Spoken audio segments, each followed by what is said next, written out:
నా విధులను అనుసరించి గైకొన్నట్లు నేను వారి శరీరములలో నుండి రాతి గుండెలు తీసివేసి వారికి మాంసపు గుండెలు ఇచ్చి వారికి ఏక మనస్సు కలుగజేసి వారి యందు నూతన ఆత్మ పుట్టించును. అప్పుడు వారు నాకు జనులయ్యుందురు, నేను వారికి దేవుడనయ్యుందును.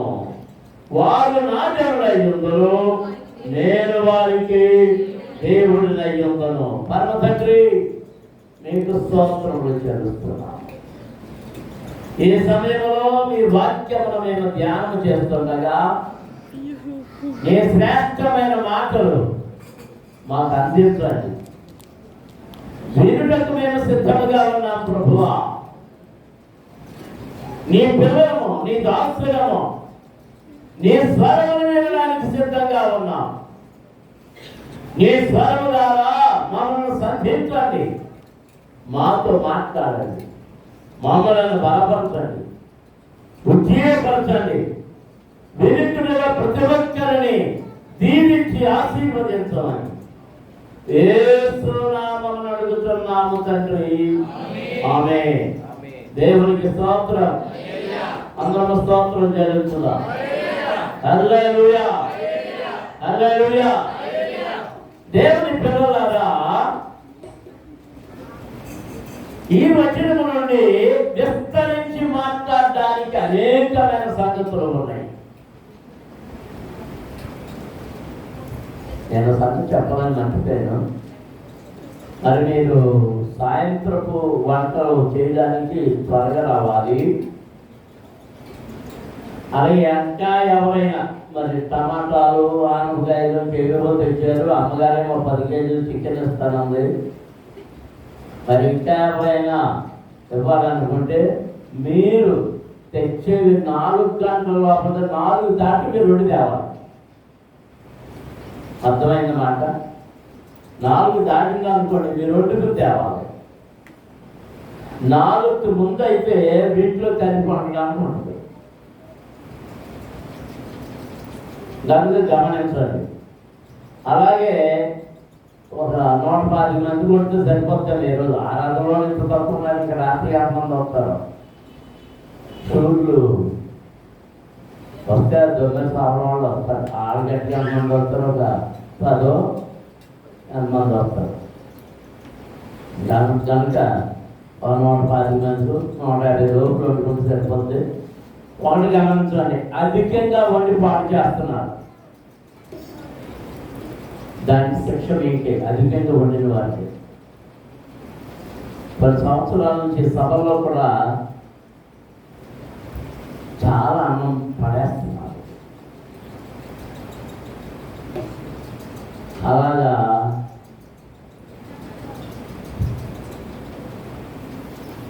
వండడానికి బద్ధకం వేసి ముందు వండేసి పెట్టేసి వ్యర్థం చేయడం వల్ల దాని నష్టం మీరు ముందు రాబోయే కాలంలో చూస్తారు. మీరే చూస్తారు.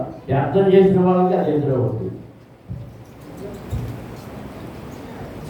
వ్యర్థం చేయద్దని దేవుని ప్రజలు ప్రేమతో తెచ్చిన సొమ్ము కనుక అది దేవునిది. దేవుని సొమ్ము వ్యర్థం చేయద్దని. అవసరానికి వండుకోవడం లేదా లేకపోతే పెళ్ళిళ్ళు దొరుకుతాయి, సరిపోదు. అప్పుడు ఏం చేస్తారు? దాంట్లో వంటలు చూసుకుంటారు. ఉన్నదేదో అరటిపండు తినో లేదా 5 తినో ఇది తినో ఒకసారి అది నేర్చుకోండి. అప్పుడు మీరు దేవుని పిల్లలను పడతారు. అందుకని ఉండేసి అది గొప్ప అనుకోవద్దు, అది శిక్ష. ఇంకో సంగతి ఏంటంటే 2 బస్తాలు వండేసి పడేశారు అంటే కొన్ని పెళ్ళిళ్ళలో అడిగినా వండుతారు. మిగిలిపోయినాయి అండి అంటారు. మిగిలిపోయినాయి అండి అంటే రావాల్సిన వారు రాలేదు.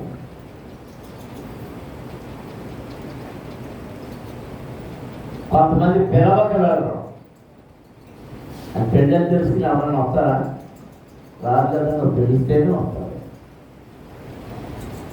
మరి మనం అనవసరంగా వండేసి పారేసి ప్రజలు రాలేదని దేవుని మీద నెపం వేయడం, ప్రజల మీద నెపం వేయడం మంచిది కాదు. దానికి మనమే లెక్క అప్ప చెప్పవలసి లెక్క. జాగ్రత్తగా గమనించుకోండి. వెళ్ళి భోజనం చేసి మళ్ళీ వెంటనే వచ్చే నట్లు కట్టుకోవాలి, పొయ్యి వెలిగించాలి, నీళ్లు పట్టుకోవాలి, రకరకాల పనులన్నీ ఉన్నాయి.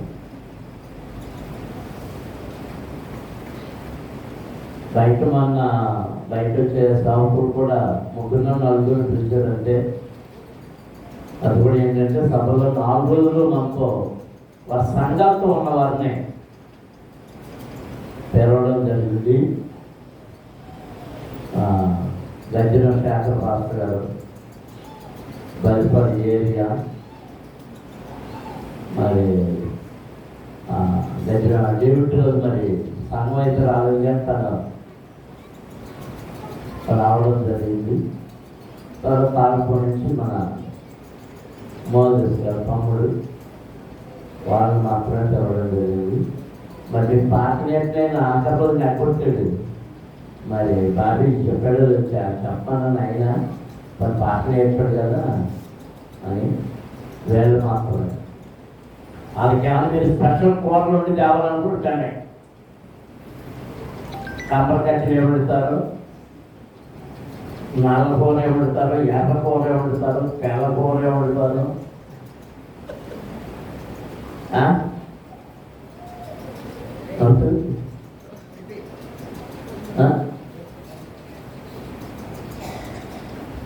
మళ్ళీ ఎవరో రింగ్ ఇచ్చారు అబ్బాయి, ఆ రింగ్ ఇచ్చారు ట్యాక్స్తుంది.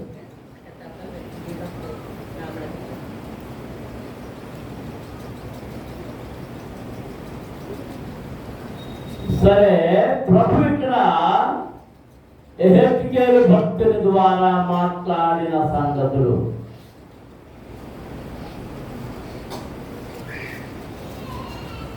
ఆయన మాట్లాడి 11వ అధ్యాయంలో మొదటి వచనం చదువుదాం చూడండి. పిమ్మట ఆత్మ నన్ను ఎత్తి యెహోవా మందిరపు తూర్పు కొమ్మనొద్దకు చేసి నన్ను దెప్పగా అక్కడ గుమ్మపు వాకిలి దగ్గర 25 మనుషులు కనబడిరి. వారిలో జనులకు ప్రధానులైన అజూరు కుమారుడును యజన్యాయు బెనాయ కుమారుడు బెరజ్యాయు నాకు కనబడిరి. దేవునికి స్తోత్రం. వాళ్ళ గురించి 3వ వచనం ఏముందో చూడండి. ఈ పట్టణంలో పాపము యోచించి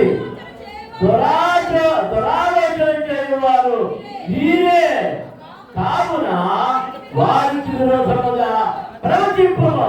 నరపుత్రుడా ప్రవచింపును. దేవునికి స్తోత్రం.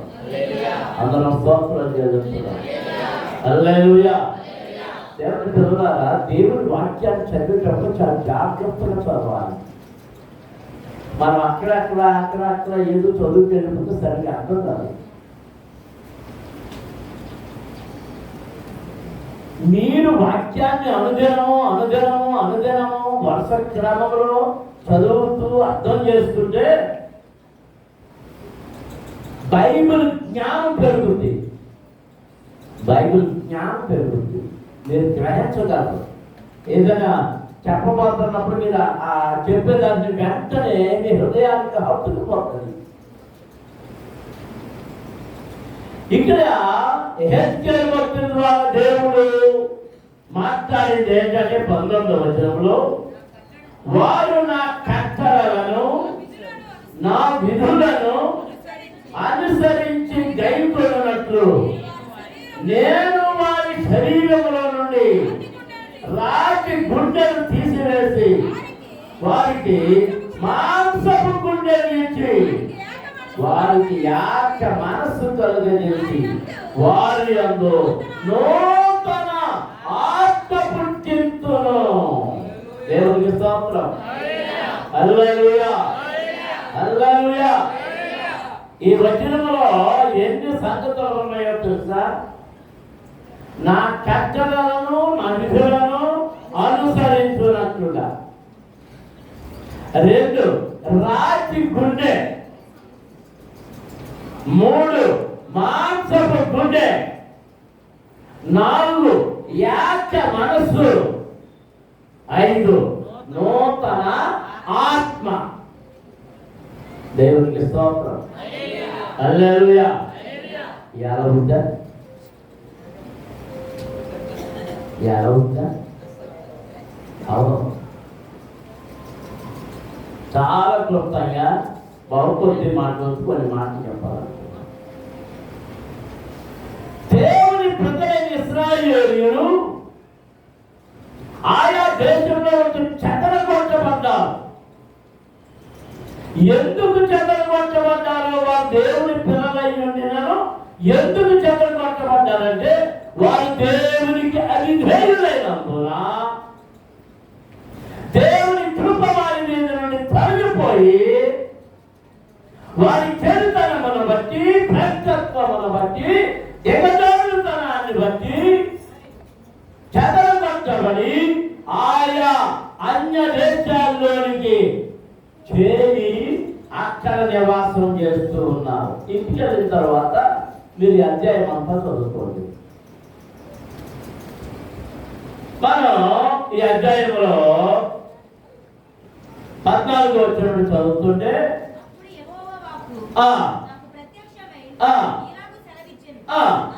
నరపుత్రుడా, యెరూషలేము పట్టణపు వారు, ఈ దేశము మాకు స్వాస్థ్యముగా ఇవ్వబడెను. మీరు యెహోవాకు దూరస్తులుగా ఉండుడి అని ఎవరితో చెప్పుతున్నారు? వారందరూ ఇశ్రాయేలీయులై నీకు సాక్షాత్ బంధువులను, నీ చేత బంధుత్వ ధర్మము నొందవలసిన వారులై ఉన్నారు. ప్రభువైన యెహోవా సెలవిచ్చినదేమనగా, దూరమునున్న అన్యజనులలోనికి నేను వారిని తోలివేసినను. ఏం చేయాలంటే ఎక్కడ తోలిస్తాడు? దూరముగా ఉన్న అన్యజనులలోనికి తోలివేశాడు. తోలివేసినను ఆయా దేశములలో నేను వారిని చెదరగొట్టినను. ఏం చేశాడు? ఒక్క చోట లేదు, చెదరగొట్టేశాడు. ఆయా దేశంలో చెదరగొట్టినాను. వారు వెళ్ళిన ఆయా దేశములలో కొత్త కాలము నేను వారికి పరిశుద్ధాలయముగా ఉంటును. దేవునికి స్తోత్రం. హల్లెలూయా, హల్లెలూయా. నేను ఎంత చెదరగొట్టినా, అన్యజనులలోనికి పంపించి వేసిన, ఎరుగని ప్రజల మధ్యకు పంపించి వేసిన వారు నా ప్రజలు కనుక నా వైపు తిరుగుతారేమో, నా తట్టు తిరుగుతారేమో అని వేచి చూడటం కోసం నేను ఆ ప్రజల మధ్య కొత్త కాలం వారికి ఎలా ఉంటాను? పరిశుద్ధాలయముగా ఉంటాను. పరిశుద్ధాలయముగా ఉంటాను. దేవునికి స్తోత్రం. హల్లెలూయా. ఇశ్రాయేలు ప్రజలతో దేవుడు చెప్పింది ఏంటంటే, నేను పరిశుద్ధులైన కనుక మీరును పరిశుద్ధులై ఉండండి. నేను ఉన్న స్థలము పరిశుద్ధంగా ఉండాలి, నా చుట్టూ పరిశుద్ధంగా ఉండాలి, నా వెనక పరిశుద్ధంగా ఉండాలి, నా ముందు పరిశుద్ధంగా ఉండాలి, నా ఇరు ప్రక్కల పరిశుద్ధంగా ఉండాలి, అంతా పరిశుద్ధంగా ఉండాలి. అపవిత్రమైన జంతువులు కానీ మనుషులు కానీ నా కొండ దగ్గరకు వస్తే వాడు ఏమవ్వాలి? మరణం అవ్వాలి. చస్తాడు వాడు, కొట్టి చంపాలి. ఒకరు ఎవరో చంపకపోతే దేవుడు వారిని మొత్తి చంపేస్తాడు. ఎందుకంటే పరిశుద్ధమైన స్థలంలోనికి అపవిత్రుడు అపరిశుద్ధుడు చేరకూడదు. అందరూ దేవునికి స్తోత్రం చేస్తున్నాం. హల్లెలూయా, హల్లెలూయా, హల్లెలూయా. వారి మధ్య పరిశుద్ధాలుగా ఉంటారు కనుక నీవు ఈ మాట ప్రకటించుము. ప్రభువైన యెహోవా సెలవిచ్చినదేమనగా, ఆయా జనముల మధ్య నుండి నేను మిమ్మల్ని సమకూర్చి మీరు చెదరగొట్టబడిన దేశంలో నుండి మిమ్మల్ని రక్షించి ఇశ్రాయేలు దేశంలో నీ వశము చేసేదను. దేవునికి స్తోత్రం. మీరు పోగొట్టుకున్న స్థలాన్ని, మీరు పోగొట్టుకున్న భాగాన్ని, మీరు పోగొట్టుకున్న దేశాన్ని మరలా నేను మీకు అప్పగిస్తాను. మీరు మరలా నా ప్రజలు ఉన్నట్టుకి మీరు తిరిగి సమకూర్చబడతారు. వారు అక్కడికి వచ్చి ఈ మాట జాగ్రత్తగా మీరు హృదయంలో పెట్టుకోవాలి. వారు అక్కడికి వచ్చి అక్కడ తాము ఉంచి ఉన్న విగ్రహములను తీసివేసి తాము చేసి ఉన్న హేయ క్రియలు చేయుట మానుదురు. దేవునికి స్తోత్రం. హల్లెలూయా, హల్లెలూయా. ఏం చేస్తున్నారంటే ఈ ప్రజలు ఇప్పుడు అంటూ తోముతున్నాడా ఏం చేయాలి? మరి అవన్నీ పోయి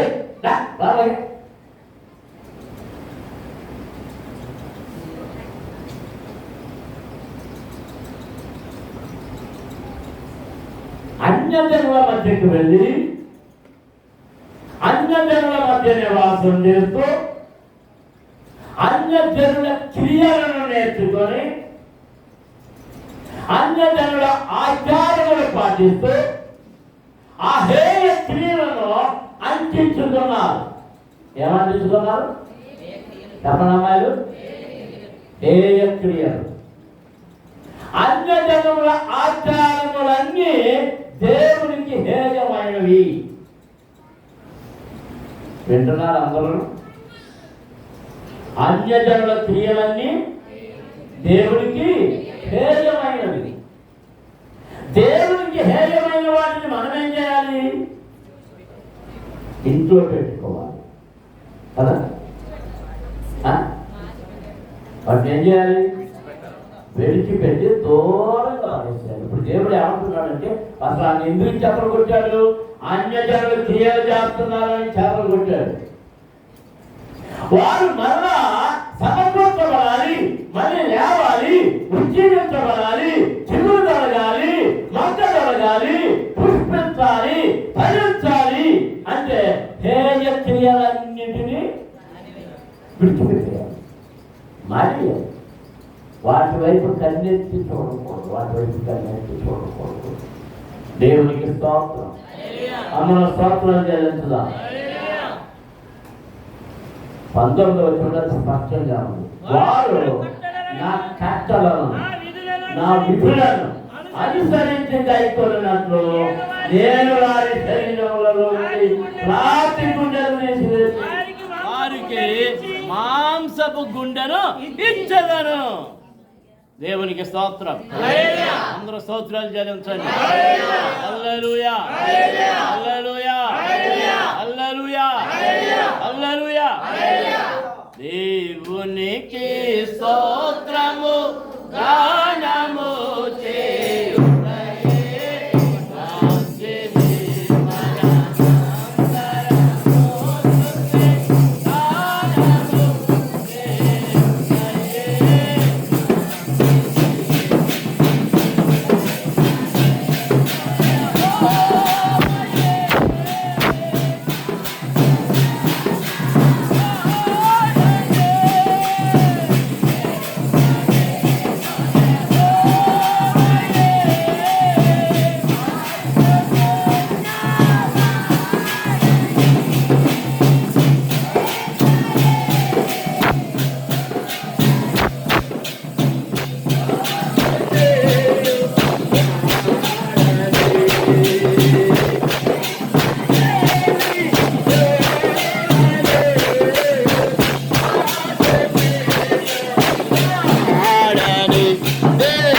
నీకే స్తోత్రము గానము చేయుటయే మంచిది మనమందరము స్తుతి గానము చేయుటయే మంచిది. హల్లెలూయా. దీంట్లో అందులో సరుకు లేదేమో, అయిపోయిందా? మరి పెట్టుకోవద్దా, అది పెట్టుకుని ఉంచుకోవద్దా? దేవునికి స్తోత్రం. హల్లెలూయా. మరి దిష్టి బొమ్మ అక్కడ మనకి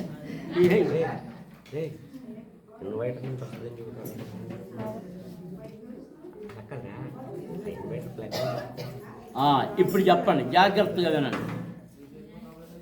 ఏం గుండె తీసేస్తాడట, ఏమిస్తాడంట అంటే ఇప్పటి వరకు ఏ గుండె ఉంది?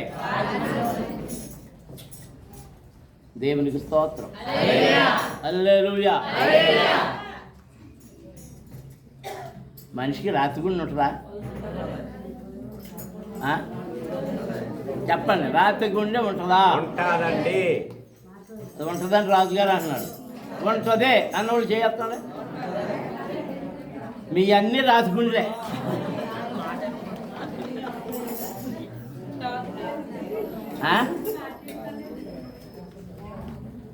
రాతి గుండె ఏది? మారు మనస్సు లేని గుండె రాతి గుండె. ఎవరికైతే మారు మనసు లేదో వారు ఏ గుండె కలిగిన వారు? రాతి గుండె కలిగిన వారు. దేవునికి స్తోత్రం. ఈ గుండెల గురించి మరోసారి చెప్తాను. ఈ గుండెలు ఎలాంటి గుండెలు ఉన్నాయంటే, సింహపు గుండె, చెదరని గుండె, దిగులు పడిన గుండె, భీతిల్లిన గుండె,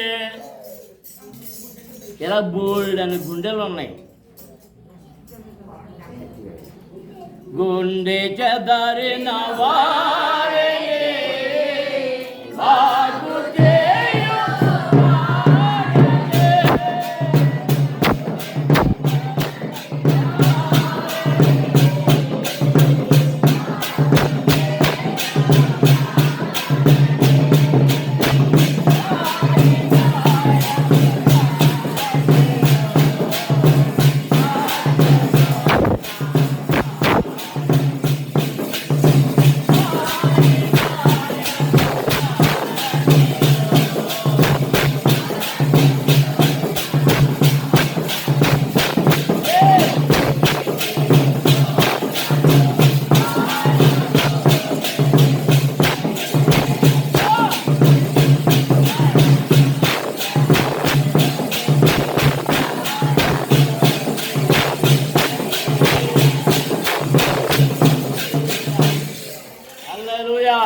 గుండె ఎందుకు చెదిరిపోయింది?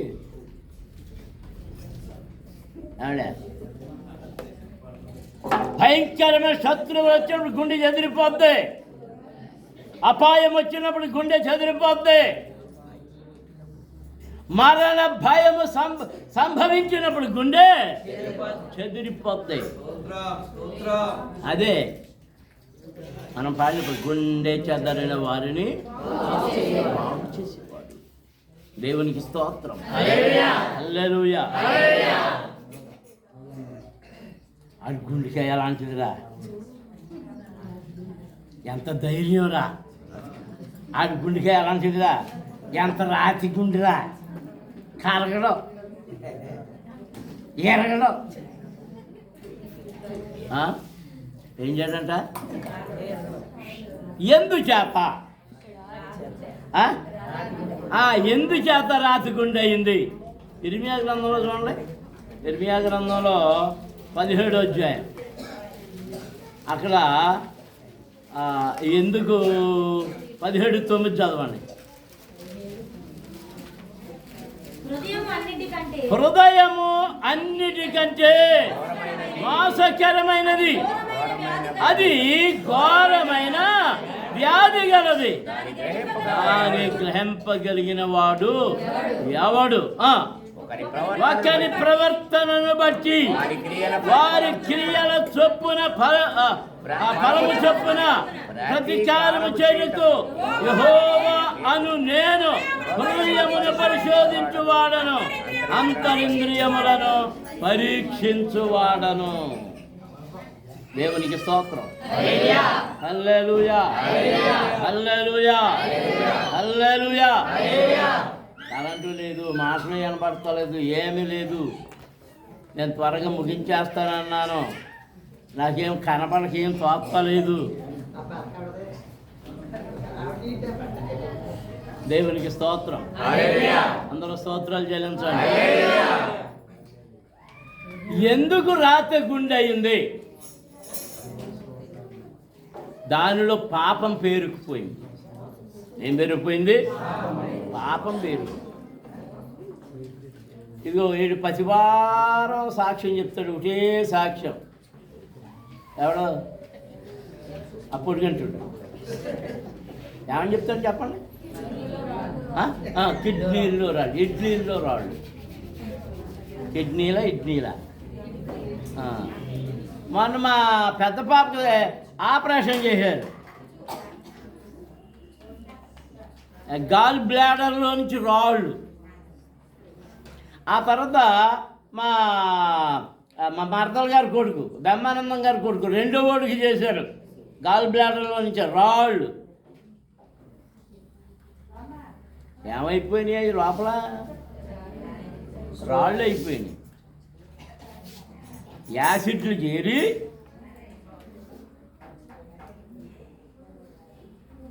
వీళ్ళు తిన్న పదార్థాలే యాసిడ్గా మారిపోయి, ఎలా మారిపోయినాయి? రాళ్ళు. ఇప్పుడు నీ గుండె ఏమైపోయింది? అని నువ్వేం చేస్తున్నావు?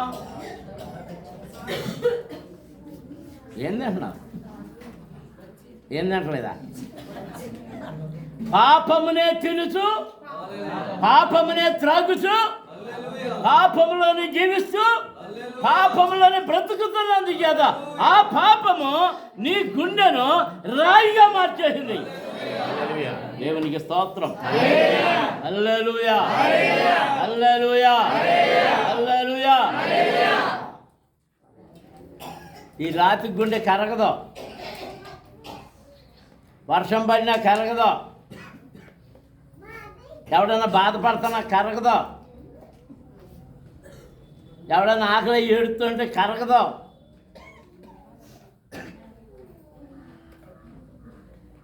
ఎంచేత ఇది ఏం గుండె? నాది రాతి గుండేనండి అన్నవాళ్ళు ఎంతమంది ఉన్నారు చెప్పండి. మా అమ్మాయి దేవునికి స్తోత్రం. హల్లెలూయా. నా చిన్నప్పుడు మా అమ్మవాళ్ళు మాట్లాడుకునేటప్పుడు ఆ పెద్దోళ్ళు, ఆ ముసలోళ్ళు మాట్లాడుకునేవారు. మా అమ్మతో పాటు బాగా ముసలోళ్ళు కూర్చుని ఉండేవారు.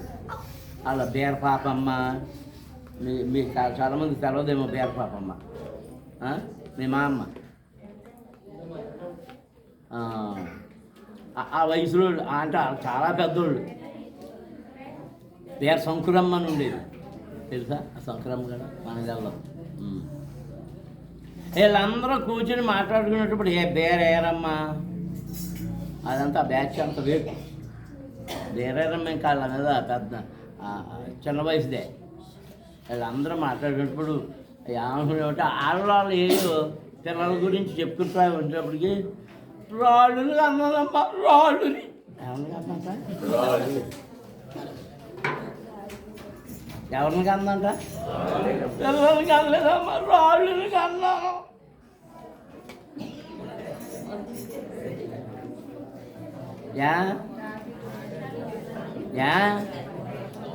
కూడెట్టరు కాబట్టి ఎలా ఉన్నావమ్మా అని అడగరు. ఆవిడ పెద్ద రాయిని కందా?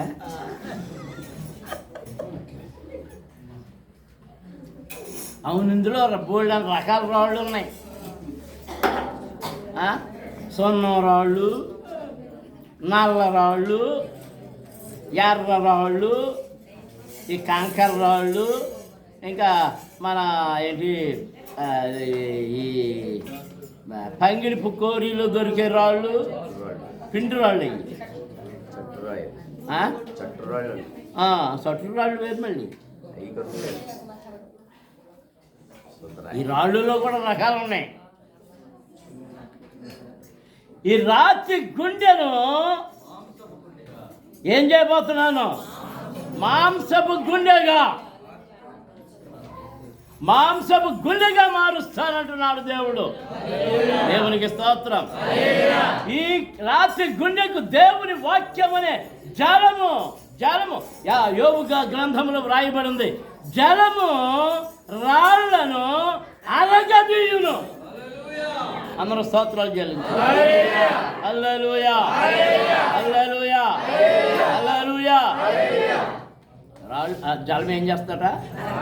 రాళ్లను అరగదీస్తుంది. రాతి గుండెను అరగదీయాలంటే వాక్యం అనే జలము దానిని తాకుతూ ఉండాలి.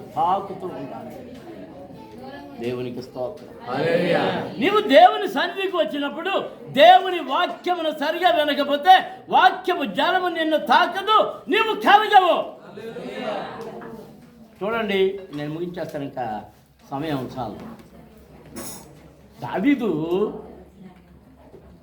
గొల్యాతును కొట్టడానికి ఏమొద్దని బయలుదేరి ఏట్లోయలోకి దిగి ఏమేరాడు? చెప్పండి అందరూ. 5 నున్నని రాళ్ళు. ఎక్కడి నుంచి వచ్చినాయి నున్నని రాళ్ళు? ఆ ఏట్లోకి ఎలా వచ్చినాయి? అక్కడే ఉన్నాయా? కాదు. అవి ఎక్కడ బయలుదేరినాయో, ఆ ఏరు ఎక్కడ బయలుదేరింది, అక్కడి నుంచి బయలుదేరినాయో, మధ్యలో బయలుదేరినాయో, ఆ నీళ్లు కొట్టుకుంటా వస్తే అవి ప్రయాణంలో ఈ బహుశా కోణాలతో ఉండి ఉంటుంది రాయ. ఆ నీటి తాకిడికి, ఆ ప్రయాణానికి అది ఏమైపోయిందంటే నూనెపైపోయింది. దేవునికి స్తోత్రం. హల్లెలూయా. వాటిని పరిశీలిస్తున్నాడు దావీదు. ఇది తుపాకీ గుండెలా పనిచేస్తుందా లేదా? నీవు దేవుని వాక్యము చేత నునుపు చేయబడితే ఆత్మలను పట్టుకోవడానికి నీవు పనికొస్తావు. దేవునికి స్తోత్రం. సాతానుని ఎదిరించడానికి, అపవాదిని ఎదిరించడానికి, శత్రువుని ఎదిరించడానికి, వారిని జయించడానికి, వారిని ఓడించడానికి నీవే ఆయుధంగా మారిపోతావు. దేవునికి స్తోత్రం. హల్లెలూయా. నిన్ను సానబెట్టేది దేవుని వాక్యం, నిన్ను సానబెట్టేది నీ ప్రార్థన, నిన్ను సానబెట్టేది నీ విధేయత. ఆ వాక్యము, ఆ ప్రార్థన, ఆ విధేయత నిన్ను దేవుని చేతిలో పనిముట్టుగా, యుద్ధము చేయువాని చేతిలో ఒక సాధనముగా నీవు వాడబడతావు. ఆ స్థితి నాకు కావాలని ఎంతమంది కోరుకుంటున్నారు? స్తోత్రం. హల్లెలూయా. మనం కోరుకోవాల్సింది ఏంటంటే, ప్రభువా ఆ రాతి గుండెను మాంసపు గుండెగా మార్చు. మాంసపు గుండె అయితే దానిలో కరుణ ఉంది. మాంసపు గుండె అయితే దానిలో జాలి ఉంది. మాంసపు గుండె అయితే మంచితనం ఉంది, దయాళుత్వం ఉంది, ప్రేమ ఉంది. అన్ని దైవ సంబంధమైనవన్నీ ఆ మాంసపు గుండెలో ఉన్నాయి. రాతి గుండెలో పాపం, దోషం, కఠినత్వం. మోకరించండి, ప్రార్థన చేసుకుంటాం. అందరం స్తోత్రాలు చెల్లించుదాం. అందరూ స్తుతించండి. హల్లెలూయా, హల్లెలూయా, హల్లెలూయా, హల్లెలూయా, హల్లెలూయా, హల్లెలూయా.